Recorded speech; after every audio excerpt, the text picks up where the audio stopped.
close for that.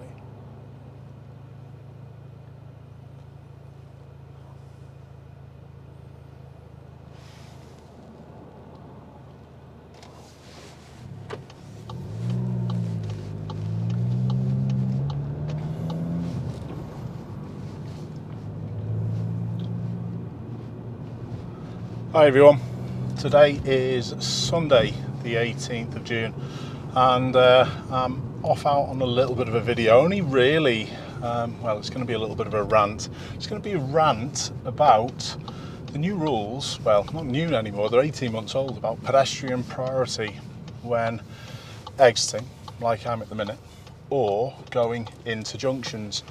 And it's down to the video that went live today, and today I'm talking about a few weeks ago, probably. It depends when I decide to put this video out, but the video that went out today was the motorcycling special. And what I've tried to do over the last little bit, you've probably noticed in even the nice driving, even the drive and fail series, as with this one, the analysis of the motorcycle clips, I'm trying to get the message across about the pedestrian priority, and most people in the comment section have got it, but there are still quite a high number about who are disagreeing, and I will say straight from the off, probably rightly so, about pedestrian priority exiting roundabouts. And this is what I'd like to have a little talk about today. It is probably going to be a little bit of a rant because I honestly don't think it's probably the right way to go in a number of aspects. I agree with it in a number of things, but I don't agree in a lot of ways, and I'm going to try and verbalise this and just put this in a little video today. It's not scripted, just off the top of my head, so if there's a few ums and ahs, you get it. So effectively the rules came in probably about 18 months ago in January 22 about pedestrian priority at junctions, and it doesn't include junctions like this. What we can see here on the right hand side is a pedestrian crossing box, and let's just keep an eye on where the ambulance is coming from. We're okay, we're right. Just wanted to make sure it didn't have to do anything. So the pedestrian boxes on this junction, totally fine. The pedestrians are in charge of when they would like to cross. They can press a button. It's called a combined crossing. There may very well be a time on this particular junction where a pedestrian presses the button and then all the traffic lights around the junction are left on red whilst pedestrians cross. But that's not what we're talking about is the issue. We're talking about if it's non-traffic light controlled, and I'm not saying every traffic light controlled junction does have these pedestrian crossing boxes, they don't, but if I was taking the road on the left up just before the traffic lights, and I am going to be turning left at the lights, but if I took, or I wanted to take this road on the left just before the lights into this cul-de-sac, can't remember what it's called, what's it called, Ashcroft Road. What we need to do is we need to imagine if there's a zebra crossing across the front of this junction, but it's not quite as strong as a zebra crossing, because if someone wishes to use a zebra crossing, you need to give way to them. If they wish to use the crossing, fine, hold back and wait. I'm just going to hold back and see what this Honda wishes to do. They were signalling. They still want to go left. So there's a zebra crossing across there, an imaginary one, but like I said, it's not as strong. But there's not one here because it's got the pedestrian boxes that they can press. So this is quite common knowledge through a lot of people. I still don't think it's out there for everyone. I still don't think that everyone's got it. The campaign to get this information out by the DVSA and the Highways Agency has been absolutely horrendous. It's been terrible.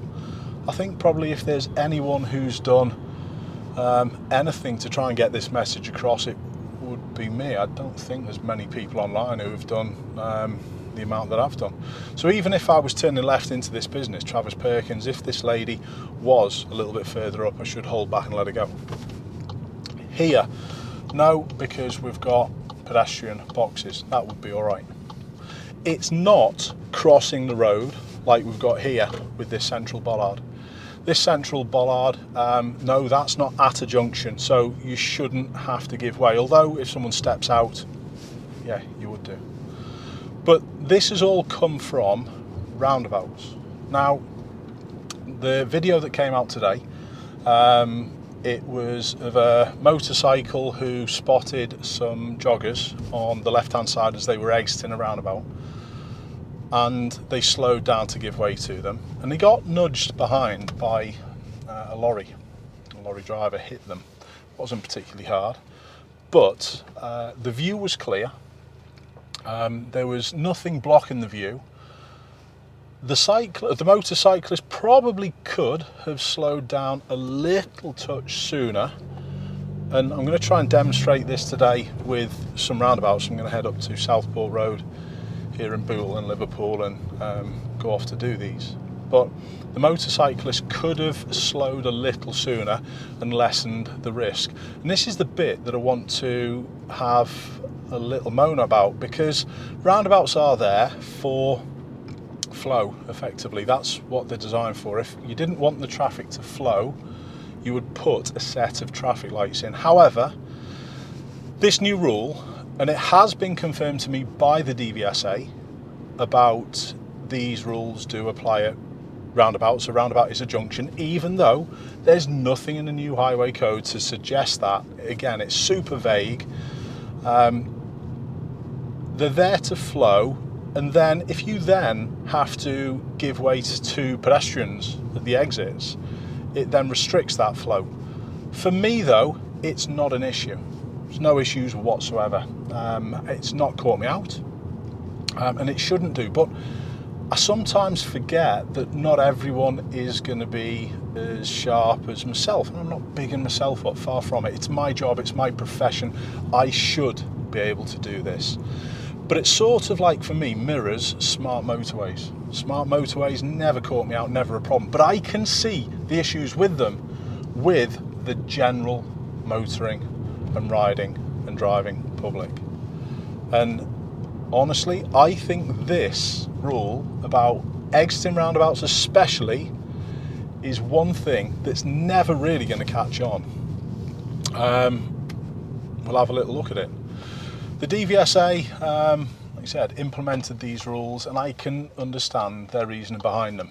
If people are doing things correctly, it should slow people on the approach.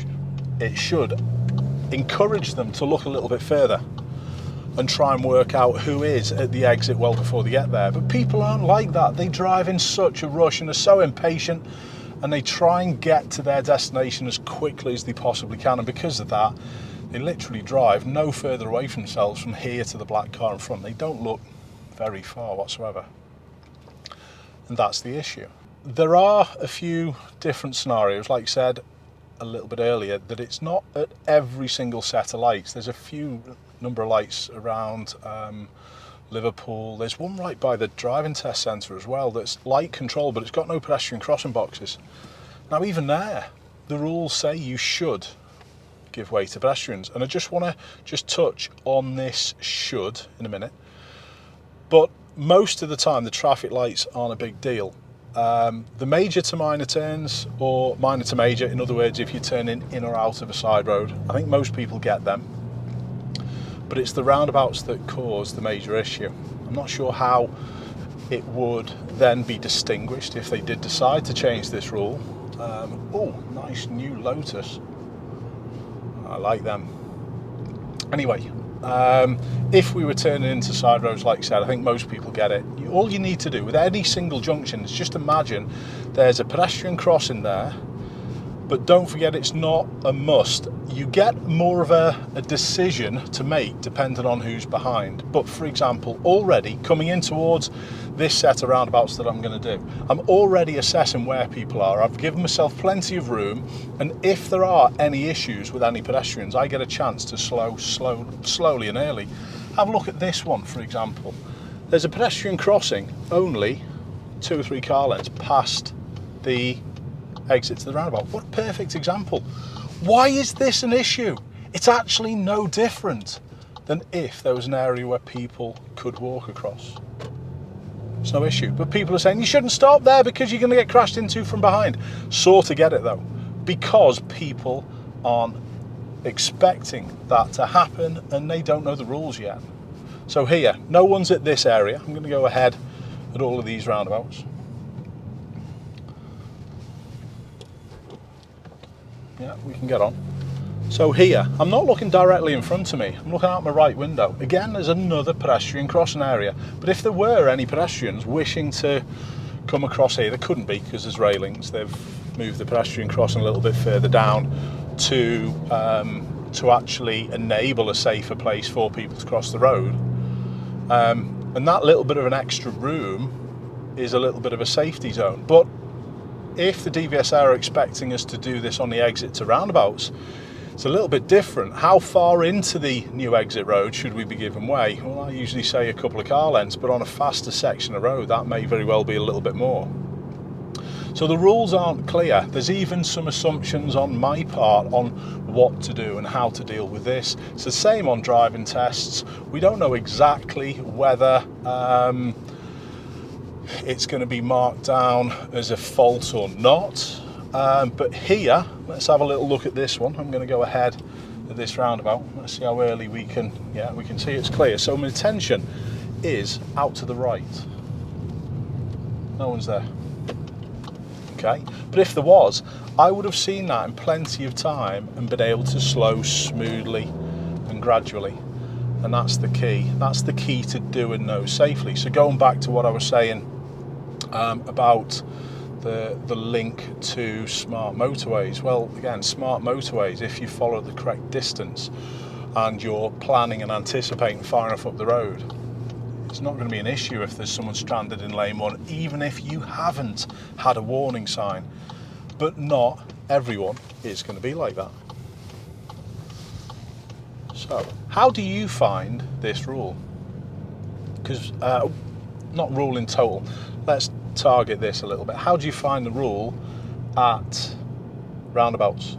Coming onto roundabouts, would that be still okay in your mind that you could give way if there was a pedestrian there? Here, I need to be approaching slow enough, so therefore if there were any pedestrians who wished to cross here, I could do that comfortably and that would be easy there. But again, not everyone approaches junctions and deals with them in the same way I do. There's too much of a routine speed to every single junction that people do.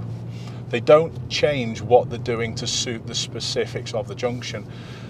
They sometimes come in a little bit too fast when they should be going slower, and sometimes it's vice versa. They'll slow too much when they could be keeping going. Now, cyclist up ahead. What am I going to do?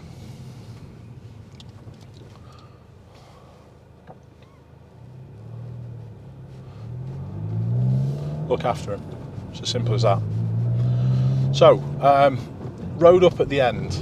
Let's have a little think of this one. Because it's more closed, because you can't see as much, people's speeds are generally going to be a little slower, and therefore this observation to see whether there's going to be any pedestrians is a little bit easier to do. But again, going back to the roundabouts are there for flow. You generally keep a little bit higher speed, so therefore if there's pedestrians there, if you don't plan well enough, you're just going to be jumping on the brakes. Okay. So yeah, what are your thoughts? Coming onto the roundabout, I think it's a little bit easier. Exiting the roundabout, a little bit more difficult. But again, if you really look properly, you should have time to be able to give way at that crossing area. So what are the dangers of stopping there? Well, it's of people behind. I don't think a majority of drivers really understand how they can manage people behind in the way that they should be doing. I'm managing this Mini behind now. I'm slowing them right down and I'm creeping away. And what does that do for risk? Well, it lowers it. I kept it moving. How many vehicles get hit when they're moving compared to vehicles that suddenly stop? So the people who are saying, people behind could go into me, shows a lack of your ability also. Because if you're stopping that harshly, honestly, your planning isn't good enough. You can manage these people behind. Now, just going to cyclists. Cyclists, again, the risks are even higher. Motorcycles, they're a little they are a little higher in risk, giving way on the exits to roundabouts compared to motorists in the car, because they're not protected as much. So I can see that. I will also say though that motorcyclists' speed is generally higher, and that also increases risk. Something to think about. But what about a cyclist? Have you ever, if you cycle, ever been able to or would be comfortable giving way to pedestrians as they're exiting roundabouts? Or as the cyclist is exiting roundabouts, not the pedestrian? Again, risk is even higher because you're even less protected. You've got less adjustment of speed than you have in a motor vehicle. So it's really important to command certain situations. But if you're ever in doubt, if that pedestrian is stood there and there's a big risk from behind, don't forget the rules are should, and should gives you that get out. But in the comment section of today's video, I've had a discussion with a few people over this. People are all too eager, and this goes across the board as well with many different scenarios, and not just this. People think should is, I don't have to, and then they don't bother. But the problem is, if people don't bother doing this, if we don't get this message out and all start doing this as an everyday part of our driving, it's never going to get better. So the DVSA, they need to do something about it. They either need to get this message out and give some proper advice to the masses about this, or they need to change the rules. It's as simple as that. It's a pointless exercise because at the moment it's doing no good whatsoever. This lady, I would be watching her if I was turning left, and she was walking towards that central reserve. Shame I wasn't able to turn left there. Okay, so to finish, I've brought you up to a little roundabout, and for the people who say no, this isn't safe, it isn't right, it's only because you're not used to having that mindset of a zebra crossing being at the exit to a roundabout. Have a look at this. Is this safe to do? Could you see a pedestrian if they wish to cross now? Would it be okay to slow smoothly? Of course it would. So it is a possibility to get this rule right. Like I said, it doesn't catch me out, and it shouldn't do with what I do. But it will catch a majority of the driving and riding population out. First of all, because they haven't been told about it. DVSA, instant fail. It's not just a serious mark, that's a dangerous one as well. That's poor on how this has been put out. Audi RS wants a race. Doesn't realise I'm a driving instructor, do they? I'm just going to turn left and get out of the way. So yeah, the DVSA, poor on how you've gone about doing this. But there's a massive part to this that people aren't skilled enough and they're not educated enough to do this properly. So there's stuff that needs to be done, and I'm never going to stop trying to push the rules, even though part of these rules I sort of get people's issues with them. I need to think of it not from my perspective but for the general driving population. I see people's concerns with this, but while these rules are still in place, I'm always going to do my bit to push the correct way of doing things. So what should I do with these pedestrians? They're not at a junction, they're already crossed. So look how obvious I've made it for them. None of them are rushing. I was even able to keep things moving. And that's really all you should be doing at any junction. And remember, a roundabout is a junction. So let me know what you think in the comments. I think I've got the main point that I wanted to get across within that. Again, apologies if there was many not scripted, I'm just talking from my heart and the passion that I've got to try and make these roads better. So please let me know what you think in the comments. What should we do about it? Is it time to scrap these rules, or do you think there's still time to get the education done? Well, there's obviously time to get it done, but what is going to be done about it? Keep safe, everyone. I'll see you soon.